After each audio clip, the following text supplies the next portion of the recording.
우리 다니엘 8장 13절부터 있는 말씀을 보겠습니다. 다니엘 8장 13절. 내가 들은즉 거룩한 자가 말하더니 다른 거룩한 자가 그 말하는 자에게 묻되 이상에 나타난 바 매일 드리는 제사와 망하게 하는 죄악에 대한 일과 성소와 백성이 내어준 바 되며 짓밟힐 일이 어느 때까지 이를꼬 하매 그가 내게 이르되 2300주야까지니 그때 성소가 정결하게 함을 입으리라 하였느니라. 여러분, 우리가 이 다니엘 8장 13절과 14절을 잘 보면 우리가 지금 당면하고 있는 이 조사 심판에 관한 이 도전들, 그 사람들이 왜 그런 주장을 하게 되었는가를 그 실마리를 찾을 수가 있습니다. 여러분, 우리 재림교회가 기둥같이 여기고 있는 이 조사 심판 교리, 재림전 심판에 관한 그 기별이 정말로 잘못되었다면 재림교회는 탄생부터 아주 잘못된 거예요. 그래서 지금 어떤 목사님이 지금 이 재림교회 조사심판 교리는 이게 버려야 된다 지금 이렇게 얘기하고 있는데, 제가 지난 시간에 우리가 말씀드렸죠. 왜 조사심판이 있어야 되는지 그걸 말씀을 드렸어요. 자, 첫 번째 우리 복습하면서 좀 해봅시다. 자, 우리가 왜 이 조사심판이라고 하는 이 기별이 필요한가? 첫 번째는 우리 구원이 합법적인 구원이 되기 위해서입니다. 합법적인 구원. 합법적 구원. 자, 이게 무슨 말이냐? 하늘에서부터 시작된 그 선악간의 전쟁, 사단과 예수님과의 전쟁의 그 이슈는 율법에 관한 것이었습니다. 더 근본 목적은 통치권에 관한 문제였죠. 예수님의 통치권이 정당하냐? 그래서 예수님의 통치권을 부인하고 누가 지금 왕이 되어야 된다? 사단이 그 왕의 자리를 지금 도전한 것이었습니다. 그래서 예수님의 통치권을 부정하기 위해서 예수님의 통치의 방법인 그 율법을 공격하는 거예요. 그래서 그 율법을 지킬 수 있느냐 없느냐? 지킬 수 없다는 거죠. 지킬 수 없는 율법을 지키도록 강요하는 하나님은 독재적인 왕이고 독재적인 하나님이기 때문에 예수님은 통치자로서 자격이 없다. 그 다음에 그 율법을 지키면 그 율법은 우리를 행복하게 하는 것이 아니라 우리를 노예로 만들고 우리의 자유를 박탈하며 우리가 결국에는 지옥 생활을 하는 것이다. 그러니 나는 이 온 우주의 평화를 위해서, 온 우주의 자유를 위해서 내가 목숨의 위태함을 무릅쓰고 지금 나선 것이다. 그러니 사단은 이게 훌륭한 사람이에요, 뭐 나쁜 사람이에요. 그 말에 의하면 나는 저 자리가 욕심나서 그런 것이 아니라 모든 천사들, 하늘 거민들의 자유를 위해서 싸우는 아주 위대한 사람이 되어버린 거예요. 이렇게 도전해 왔기 때문에 예수님께서는 그 율법이 지킬 수 있는지 없는지, 그 율법을 지키면 진정한 낙원과 천국이 이루어지는지를 입증하기 위하여 사람이 되셔서 이 땅에 오셨습니다. 그래서 예수님이 율법을 지켰어요, 안 지켰어요? 지켰죠. 만약에 예수님이 율법을 지켜서 한 점이라도 흠이 생기면 사단과의 전쟁에도 질 뿐만 아니라 그 다음에 인간을 구원하기 위한 제물로서의 자격도 박탈되는 것입니다.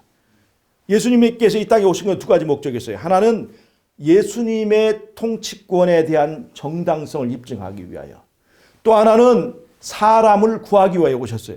사람을 구하는데 합법적으로 율법이 요구하는 값을 다 치르고 인간을 구원하기 위하여 오셨습니다.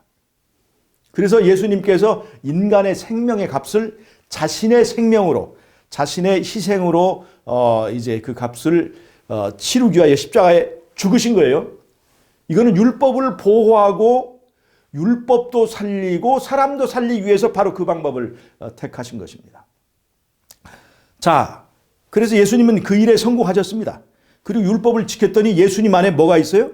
낙원과 천국이 있게 되었습니다. 예수님 안에 구원이 있게 되었습니다. 그래서 예수님 이름이 뜻이 뭐냐면 하나님이 자기 백성을 저희 주 가운데서 구원할 자다 하는 뜻이 바로 예수란 뜻이에요. 구원자란 뜻입니다. 구원이 예수 안에 있다는 뜻이에요. 자, 그 다음에 왜 합법적인 구원을 해야 되느냐? 불법적으로 인간을 구원해서 낙하산처럼 그렇게 구원을 해서 우리가 하늘에 가면 천사들 앞에서 길을 펼 수 있을까요? 없을까요? 자, 우리가 어떤 나라를 가는데 은밀히 숨어서 법 절차를 지키지 않고 숨어서 가면 밀입국을 하면 사람들이 자유롭게 다닐 수 있어요? 없어요? 항상 겁먹고 이제 그 자유를 없잖아요. 그러니까 북한에서 그 탈북민들이 중국으로 이제 탈북을 하면 거기서는 그 이제 불법으로 이제 탈북을 해서 중국에 가기 때문에 중국에서 거기 자격을 인정하지 않기 때문에 그거 잡히면 이제 바로 송환을 하기 때문에 항상 조마조마한 그런 생활을 합니다. 그리고 그 이제 탈북민들이 중국에 와서 일을 할 때 일을 하고도 월급 안 줘도 월급을 떼이고도 아무 말도 못 하고 그렇게 살게 돼요. 그래서 거기서 인신매매단에 의해서 팔려가지고 이 여자들이 그렇게 팔려가도 아무런 저항을 하지 못합니다. 이런 것들이 불법으로 사는 사람들의 삶이에요. 여러분, 우리가 만약에 불법으로 합법적으로 구원을 받지 못하면 우리가 구원받고 하늘에 갔을 때 굉장히 멸시받고 조마조마한 삶을 삽니다.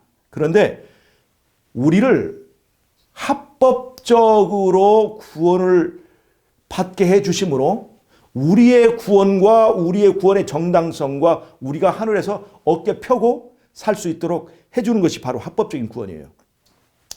탈북민들은 중국에 살 때 이 공민증이 없으니까 항상 이렇게 조마조마 살다가 이제 이 남한으로 들어와서 남한에 들어오면 뭐가 주냐면 이제 정식 신분증을 줘요.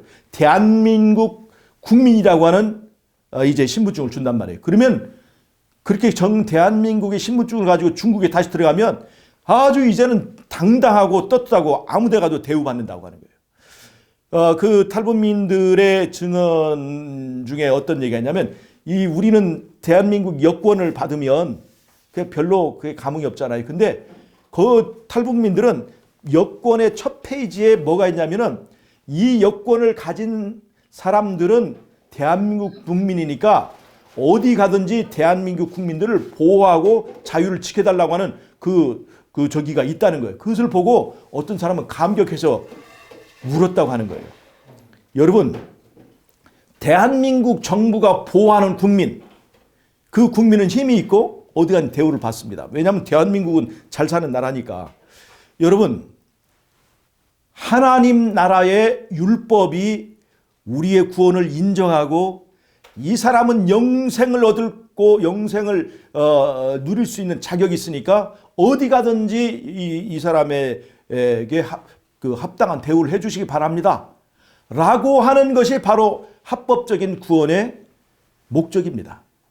예수님은 우리가 하늘에서 구원받고 당당하고 떳떳하게 왕같은 제사장으로 대우받고 살기를 원하시기 때문에 합법적으로 우리를 구원하기를 원하시는 거예요. 그래서 법적 절차에 의해서 예수님께서 십자가에서 이제 옹호하고 또 이제 높이 세워진 그 율법에 의하여 그 율법에 의하여 우리의 구원이 인정되는 그 절차를 밟는 것이 바로 이 조사심판의 과정입니다. 그러니까 우리를 조사심판은 굉장히 두렵고 떨리는 그런 목적이기 전에 우리를 당당한 신분을 가질 수 있도록 하늘의 모든 우주의 거민들도 우리의 구원을 인정하고 아무런 이의가 없는 그런 당당한 신분을 얻게 하기 위해서 그 법적 절차를 거친다고 하는 것입니다. 그래서 우리는 법이 인정하는, 법이 보호하는, 법이 바로 경찰처럼 우리를 지켜주고 보호하는 그러한 하늘의 백성이 될 수 있도록 해서 그런 심판을 거치는 거예요. 그래서 첫 번째는 왜 조사심판이 있어야 되느냐? 그것은 바로 우리를 합법적으로 우리의 구원을 보장하기 위해서입니다. 우리의 구원을 보장하기 위해서인 거예요. 그러니까 우리가 조사심판하면 두렵고 떨리는 그 부정적인 면에서 이제 우리 자꾸 바라보기 때문에 그렇게 되는데, 사실 알고 보면 법이 보장하는 권리를 취득할 수 있도록 하기 위해서 우리 이 과정을 거치게 해주신다는 거예요. 자, 두 번째는 조사심판 두 번째 이유는 뭐냐면, 왜 심판이 필요하냐? 우리에게 자유가 주어졌기 때문에 그래요. 자유에는 반드시 거기에 따른 뭐가 있어요? 책임이 있습니다. 자, 십자가에서 우리의 구원이 완성된 것이 아닙니다. 십자가는 우리에게 구원이 제공되는 차원에서의 완성을 말합니다. 십자가에서는 우리의 구원을 받기 위해 충분한 이 값을 치렀나요? 네. 그 금액은 완전하죠.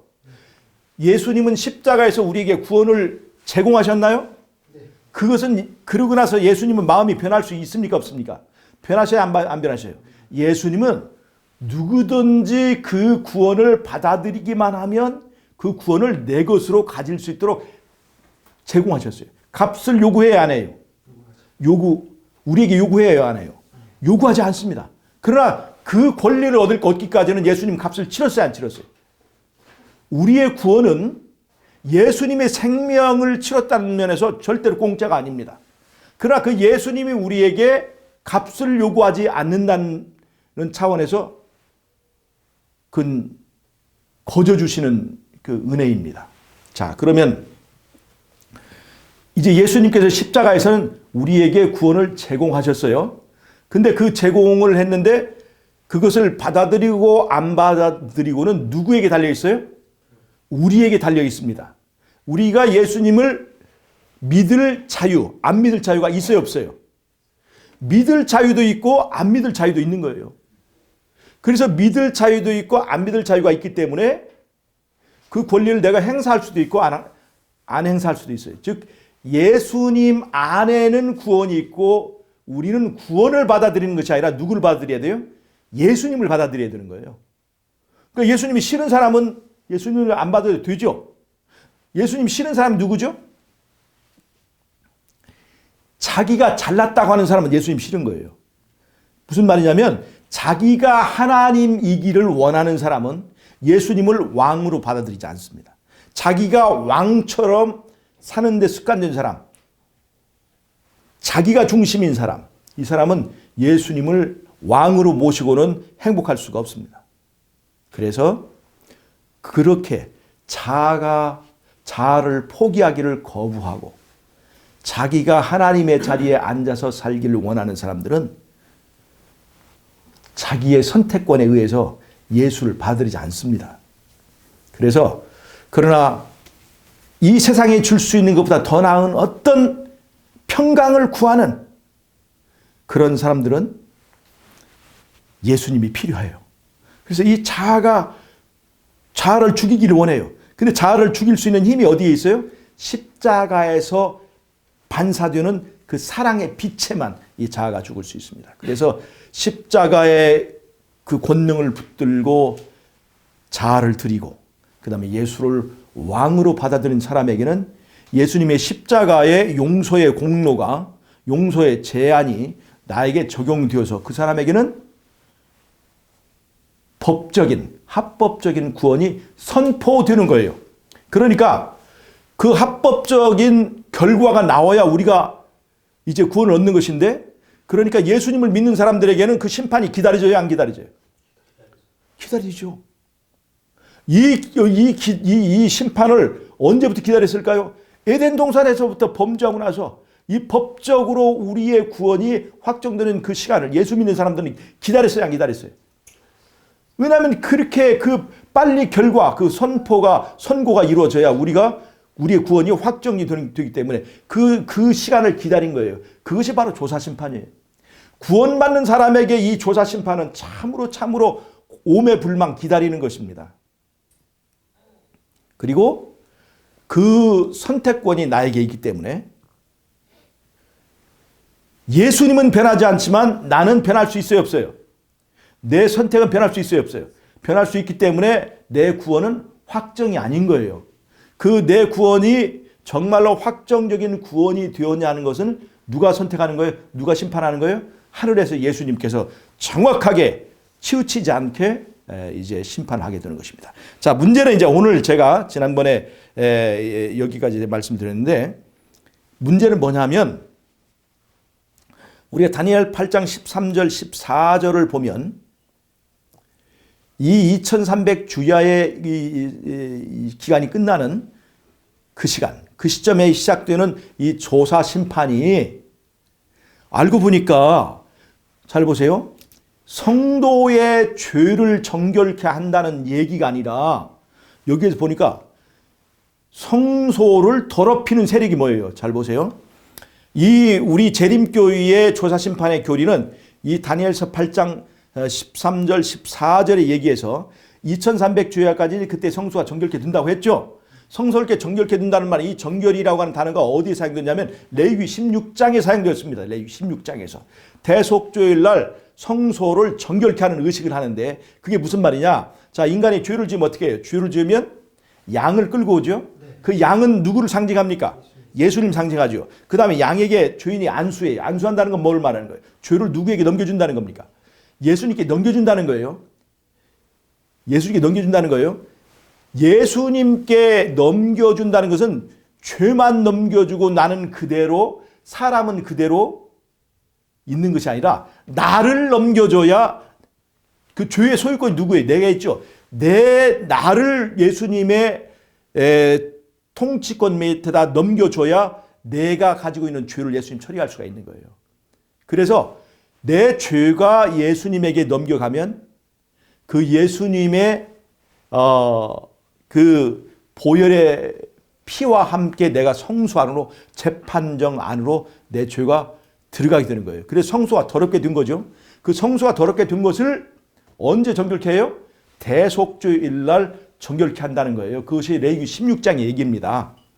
그래서 레위기 16장에서의 논리는 뭐냐면 성전을 더럽게 하는 죄가 누구의 죄예요? 작은 뿔의 죄예요? 고백한 나의 죄입니까? 성도의 죄입니까? 레위기 16장에서 말하는 것은 성소를 더럽히는 것이 작은 뿔이에요? 이 성도예요?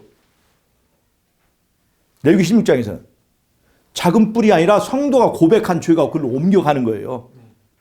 그래서 그 레위기 16장은 이렇게 고백한, 그래서 고백해서 예수 그리스도의 피로 성소 안에 옮겨진 그 성도의 죄가 성전을 더럽게 해서 그래서 그 죄로부터 성소를 정결케 하는 것이 레위기 16장의 대속주일 날의 행사인데, 그런데 다니엘서 8장 13절에서는 물어보는 것이 뭐냐면 작은 뿔이 성전을 짓밟고 있어요. 작은 뿔이 하나님을 향해서 도전하고, 작은 뿔이 하나님의 백성들을 죽이고, 작은 뿔이 이 하나님의 성전을 더럽게 하고 있단 말이에요. 그래서 이 작은 뿔이 성전을 더럽게 하는 것으로부터 언제 이 성전이 정결케 될 것이냐라고 묻고 있단 말이에요. 그 대답이 다니엘 8장 14절이에요. 그러니까 다니엘 8장 13절에서 이렇게 물어보고 있어요. 언제 작은 뿔의 죄로부터 성전이 정결케 될 것이냐. 이렇게 물어보고 있는데 우리는 대답을 어떻게 하고 있어요? 레위기 16장과 연결시켜서 2300 주야까지니, 즉 1844년에 성도들의 죄로부터 성소가 정결케 된다고 얘기를 하고 있으니까 이게 동문서답입니까? 아닙니까? 동문서답인 거예요. 그래서 이것을 바로 이제 짚는 겁니다. 이 데스몬드 포드나 이 박영우 목사나 이상구 박사나 이런 사람들은 바로 이런 것을 말하는 거예요. 재림교회의 조사심판 교리의 근거인 이 다니엘 8장 13절 14절은 이 조사심판을 말하는 것이 아니다. 작은 뿔의 죄를 얘기하고 있지 않느냐 하는 거예요. 작은 뿔의 죄. 작은 뿔의 죄가 성전을 더럽히기 때문에 작은 뿔을 심판하는 얘기지, 작은 뿔을 심판하는 얘기지 언제 성도를 심판한다고 했느냐 하는 얘기입니다. 다니엘 7장에도 심판이 나옵니다. 다니엘 7장에도 말이에요. 이게 나와요. 7장 9절에도 말이에요. 내가 보았는데 왕자가 놓이고 옛적부터 항상 계신 이가 좌정하셨는데 그 옷은 희기가 눈 같고 그 머리털은 깨끗한 양의 털 같고 그 보좌는 불꽃이요 그 바퀴는 붙는 불이며 불이 강처럼 흘러 그 앞에서 나오며 그에게 수종하는 자는 천천히요 그 앞에 시위하는 자는 만만이며 심판을 베푸는데 책들이 펴놓였더라. 이 심판이 바로 이제 우리가 말하는 재림전 심판이라는 거예요. 그런데 그 뒤에를 읽어보면 다니엘 7장에서도 이 심판은 성도에 관한 심판이 아니라 이 작은 뿔에 관한 심판이다 이거예요. 작은 뿔에 관한 심판. 작은 뿔의 죄로부터 당한 성도들의 억울한 것을 신원해 주는 거라 이 말이에요. 여기에 보면 이 작은 뿔에 대한 그 심판을 말한다 이거예요. 예, 그래서 이 박용 목사가 지금 하는 얘기는 뭐냐면 조사 심판은 성도들을 심판하는 게 아니라 성도들을 괴롭게 하고 있는 이 작은 뿔의 세력, 이 작은 뿔의 세력을 심판하는 거지 무슨 성도들의 구원을 다루고 성도들의 품성을 심판하고 하는 그런 심판이 아니다. 그래서 잘못됐다 이거예요. 자, 무슨 말인지 알아듣으셨습니까? 그래서 이 사람들의 얘기가 나름대로 근거가 있는 것처럼 보이는 거예요. 데스몬드 포도는 대단한 학자입니다. 그냥 우리가 우습게 얕볼 수 있는 그런 학자가 아니에요. 대단한 근거를 가지고 지금 얘기하는 거예요. 이것 외에도 더 많은 근거를 제시하고 있습니다.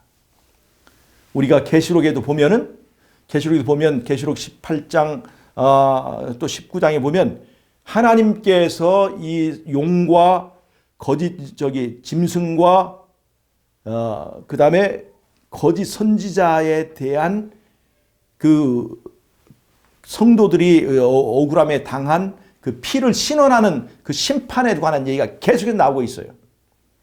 자, 그런데 그러면 이제 여기서 이제 정말로 이 조사 심판은 다니엘 8장 13절을 보면 이건 작은 뿔에 대한 심판이지 성도에 대한 심판이 아니지 않는가? 어떻게 이런 것들로부터 이제 성도들의 심판의 이야기가 나올 수가 있는가 하는 것이 바로 관건입니다.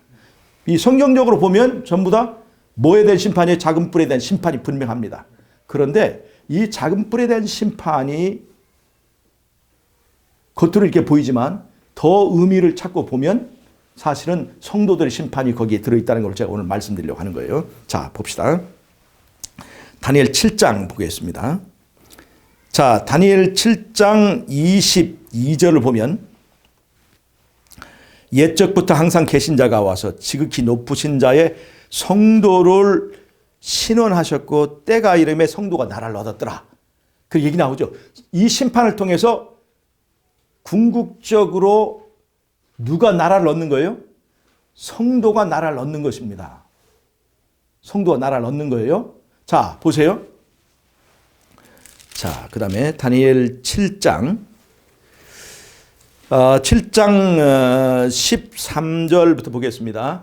자, 정신 똑바로 차리고 보세요. 거기 뒤에 있는 집사님.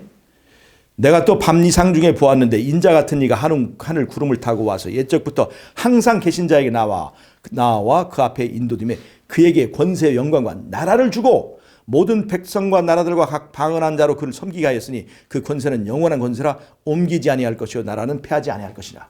이렇게 나왔죠. 즉 다니엘 7장에서 말하고 있는 이 심판의 결과로 지금 누가 나라를 얻는 거예요? 예수님께서 나라를 얻는 것입니다. 잘 보세요. 예수님께서 이 나라를 얻는 근거는 언제 마련되었습니까? 십자가에서 마련되었어요. 십자가에서 그분이 피값을 치렀기 때문에 그 나라를 얻을 수 있는 자격을 획득한 거예요. 여러분, 어떤 사람들은 그렇게 얘기합니다. 십자가에서 예수님께 심판받으셨고 십자가에서 우리의 구원이 거기서 이제 완성되었는데 무슨 또 다른 그 우리의 구원을 놓고 심판을 하느냐. 그 이중구원론이라 하는 얘기예요. 그렇다면 만약에 십자가에서 그 모든 것이 다 끝났다면 다니엘 7장에서 예수님의 나라도 그때 얻었어야 되죠. 여기 다니엘 7장에서 이렇게 심판을 베풀어 가지고 나라를 얻는 절차가 필요해 안 필요해요? 십자가 다 끝났다면 필요 없는 거죠. 근데 분명히 여기는 재림 전에 이런 법적 절차가 있고 그 절차를 통해서 나라를 얻는 것을 알 수가 있죠. 자, 여러분, 나라를 어디에 두는 것이에요? 예수님이 나라를 얻는 거예요. 이 심판을 통해서. 잘 보세요. 나라의 요소를 봅시다. 첫 번째는 거기에 왕이 있어야 합니다. 그 다음에 헌법이 있어야 돼요. 법이 있어야 돼요. 그 다음에 나라의 또 하나의 요소는 뭐냐면 백성이 백성. 나라에 백성이 있어야 돼요, 없어야 돼요? 백성이 없으면 나라가 돼야 안 돼요. 그래서 예수님께서 나라를 얻었다고 하는 그 나라를 얻었다고 하는 것 중에는 뭐가 거기에 포함된 거예요? 백성에 관한 문제가 거기 들어있는 거예요. 그러니까 예수님께서 나라를 얻었다는 것은 그 나라의 국민들, 그 나라의 백성들이 그 심판을 통해서 인정되고 확정되어야 되는 거예요. 그러니까 이 사람이, 예수 믿는다고 하는 이 사람이 정말 예수님의 나라의 백성인지 아닌지를 심판의 대상에 포함되어야 돼야 안 돼야 돼요? 바로 심판의 대상이 되어야 되는 겁니다. 자, 그 다음에 이 하늘에서 심판을 벌이고 있을 때 예수님께서 합법적으로 나라를 받는 절차를 취하고 있을 때에 이 땅에서는 어떤 일이 났느냐? 이 땅에서는 누구의 세상이에요? 하늘 법정에서는 예수님의 세상이 되어가고 있는데 이 땅에서는 누구의 세상이 되는 거예요? 바벨론의 세상, 사단의 세상이 되어가고 있는 거예요. 그럼 사단의 세상, 바벨론의 세상이 되어갈 때 바벨론은 하나님의 백성들을 어떻게 하고 있습니까? 핍박하고 있죠. 괴롭게 하고 있죠. 죽이죠. 왜 그럴까요? 이 땅에서는 바벨론이 세력을 잡고 있고 하나님의 백성들을 유혹하고 핍박하고 결국에는 어떻게 해요? 예수님이 재림이 가까울 때에 예수님의 재림을 위하여 필요한 최소한의 그 입증되는 인물이 14만 4천인데 예수님의 정통성, 예수님의 그 통치가 정당하다는 것을 입증하는 증거물이 14만 4천인데 그 14만 4천인이 형성되지 못하도록 이 땅에서 이 사단은 엄청난 핍박을 가하고 있습니다. 그런 일들이 있습니다. 그러니까 예수님께서 나라를 얻으셨을 때는 자기 백성들을 그 작은 뿔의 핍박으로부터 구해내야 됩니까? 안 해야 됩니까? 지금 구하러 오시는 거예요. 그것이 바로 예수님께서 정당하게 나라를 받으시면 바로 이 땅에 와서 뭘 하는 거예요? 하나님의 백성들을 신원해 주시는 거예요. 자, 이제 물어보겠습니다. 옛날에 출애굽할 때 이스라엘 백성들이 애굽에서 나가겠다고 할 때 바로가 허락을 해줬어요? 안 해줬어요? 안 해줬죠? 바로가 허락을 안 해주고 이스라엘 백성들에게 친절을 베풀었습니까? 그 사람들을 핍박했습니까? 그 핍박한 근거는 뭡니까? 바로의 주장은 뭐라 이거예요? 이들은 누구의 소유다? 내 소유다 이거예요. 나의 노예다 이거예요. 나의 노예니까 노예에게 일을 시키는 것이 정당해요? 안 해요? 일 안 하면 채찍으로 때리는 것이 정당해요? 안 해요? 말 안 들으면 노예의 법을 따르지 않으면 죽이는 것이 정당해요? 안 해요? 정당하죠. 바로가 이 사람들에게 핍박을 가하는 것의 정당성은 뭐냐면 그 사람들이 누구의 소유라는 거예요. 나의 소유라는 것입니다. 근데 예수님은 지금 하늘에서 이 사람들, 이 성도들이 하나님 나라, 자기가 이제 취득한 그 나라의 백성이라는 것을 확증하셨죠. 그 백성이라는 게 뭐예요? 예수님의 소유라고 하는 것입니다. 예수님을 믿음으로 영접하고 예수님을 왕으로 받아들인 그 사람들이 백성들이 되는 거예요. 그러니까 예수님의 백성들인 것으로 인정이 되면 그 사람들을 거기서 구해낼 자격이 있는 거예요, 없는 거예요? 권리가 있는 거죠. 즉 바로와 예수님의 주장은 뭐냐면 하나의 성도를 놓고 우리를 놓고 예수 믿는 사람들을 놓고 둘 다 소유권을 주장하는 겁니다. 둘 다. 그래서 둘 다 소유권을 주장하기 때문에 누구의 소유인지를 확실하게 심판하는 절차가 필요해요? 안 필요해요? 필요해요. 필요한 거예요. 하나님의 나라에 예수님께서 합법적으로 받는 그 나라의 백성인 것을 인정할 수 있는 그런 정당한 심판이 필요한 것이 바로 조사 심판의 과정이라는 것입니다. 그 이슈는 뭐예요? 이 사람이 진짜 예수님의 소유인지 아닌지, 예수님을 진정으로 믿는지 안 믿는지를 그것을 통해서 확증을 해야 된다는 겁니다. 근데 예수 믿는 것은 말입니까? 행동입니까? 예수 믿는 것은 말이 아니라 삶이고 말이 아니라 행위이기 때문에 말도 조사하지만 뭘 조사할까요? 사람의 행위를 조사합니다. 자, 이제 계시록 11장을 보고 이제 조금만 더 보고 마치겠습니다. 자, 계시록 11장. 계시록 11장. 저기 뒤에 있는 집사님들 보세요. 계시록 11장을 보면 15절. 일곱째 천사가 나팔을 불매 하늘에 큰 음성들이 나서 가로되 세상 나라가 우리 주와 그리스도의 나라가 되어 그가 세세토록 왕노릇 하시리로다. 자, 이게 예수님이 지금 왕권을 찾은 거예요, 안 찾은 거예요? 지금 찾은 거죠. 자, 하나님 앞에 자기 보좌에 앉은 24장로들이 엎드려 얼굴을 대고 하나님께 경배하여 가로되, 지금 일곱째 나팔을 불 때 얘기해요. 하늘 심판이 이제 시작됐을 때 얘기입니다. 뭐라고는 보세요. 감사하옵나니 옛적에도 계셨고 시방도 계신 주 하나님 곧 전능하신 이시여 친히 큰 권능을 잡으시고 왕노릇 하시도다. 자, 이방들이 분노하며 주의 진노가 임하여 죽은 자를 심판하고. 자, 누구를 심판합니까? 작은 뿔을 심판할 뿐만 아니라 죽은 자를 심판하는 거죠. 이게 즉 하나님 나라의 백성에 관한 자격을 묻기 위하여 이 죽은 자를 심판하는 겁니다. 자, 그 다음에 종선지자들과 성도들과 또 물은대수하고 주의 이름을 경유하는 자들에게 상 주시며, 상을 주기 위해 심판하는 거예요. 상을 주기 위해 심판하는 거예요. 그러니까 그 행위를 조사해야 안 해야 돼요. 자, 보세요. 하나님의 심판은 공정해야 됩니까? 안 해야 됩니까?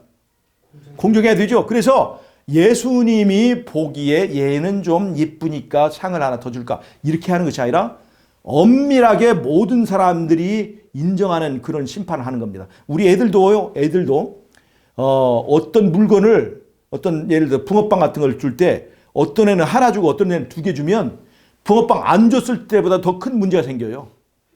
공정하게 심판을 해야 되는 거예요. 상을 줄 때도 멸관에도 별이 하나 붙은 것과 2개 붙는 것을 아무나 이렇게 툭툭 던져주면 안 되고 공정하게 심판해야 되는 거예요. 그래서 심판이 들어가는 겁니다. 그 다음에 또 땅을 망하게 하는 자들을 멸망시킬 때로서이다. 땅을 망하게 하는 자들 있죠. 그 작은 뿔 세력, 그 다음에 바벨론 세력이죠. 그들을 심판하는 거예요. 그들을 심판하는 건 뭐 때문에 그래요? 성도들을 구해내기 위해서예요. 즉 조사 심판의 목적은 성도들을 구하기 위해서입니다. 성도들을 죽음으로부터 구하고 작은 뿔의 핍박으로부터 구하기 위하여 심판하는 겁니다. 그러니까 성도들도 심판의 대상이 돼야 한대요. 되죠? 왜냐하면 하나님 백성이 되는 자격이 있는지를 알아보기 위해서. 그 다음에 작은 뿔도 심판의 대상이 돼야 한대요. 성도들을 구출하기 위해서 작은 뿔의 것들을 심판하는 겁니다. 중요한 핵심은 뭐냐면 내가 누구의 소유인가를 결정하는 일이 필요하다는 거예요. 자, 그래서 19절에 보면 이 하늘에 있는 하나님의 성전이 열리니 성전 안에 하나님의 언약궤가 보이고 또 번개와 음성들과 뇌성과 지진과 큰 우박이 있더라. 즉 성전 안에 언약궤가 보인다는 것은 바로 이것이 어디를 말하는 거예요? 지성소를 말하는 겁니다. 하나님의 심판을 상징하고 있는 것이라 하는 얘기예요. 자, 그래서 이제 오늘의 말씀을 정리하도록 하겠습니다. 하나님의 이 예수님의 조사 심판은 첫째는 합법적인 구원을 위해서, 두 번째는 우리에게 선택권을 줬기 때문에 그 선택권을 어떻게 행사했는지에 대한 심판은 다 반드시 있어야 된다는 겁니다. 예수님의 십자가의 공로가 누구에게 적용될 것인지, 우리가 어떻게 결정했는지, 어떻게 확정했는지를 심판하는 과정이 반드시 필요하다는 거예요. 그 다음에 이 심판은 예수님께서 그 나라를 합법적으로 받는 절차를 말합니다. 사실 이 나라를 받기 위한 값을 지불하는 절차는 이미 십자가에서 이루어진 것이지만 그것이 법적으로 인정받고 선고를 받고 합법적으로 나라를 받는 것은 바로 이 조사 심판을 통해서입니다. 그 예수님께서 나라를 받을 때 그 나라의 요소 중에 뭐가 있어요? 백성이 있어요. 그 백성의 자격이 있는지 없는지를 반드시 올바르게 공정하게 누구도 인정할 수 있는 하늘의 모든 천사도 또 그 밖에 사단도 군소리하지 않고 인정할 수 있는 그런 공정함을 얻기 위해서 이 조사심판이라고 하는 절차를 밟는 것입니다. 하나님의 나라의 백성으로 인정되는 것, 인정되는 이 과정 영광스러운 것입니까? 아닙니까? 우리가 기다리는 것입니까? 우린 기다리는 거예요. 이 조사심판은 그래서 우리에게 복음이 되는 거예요. 이 심판을 거쳐서 우리에게 하나님 나라의 백성의 정확한 신분증이, 법적인 신분증이 나오는 것이기 때문에 우리는 이 절차가 기다려지는 것이라 이 말입니다. 그래서 계시록 14장에 나오는 영원한 복음의 내용 중에 하나는 우리 하나님께서 우리를 심판하신다.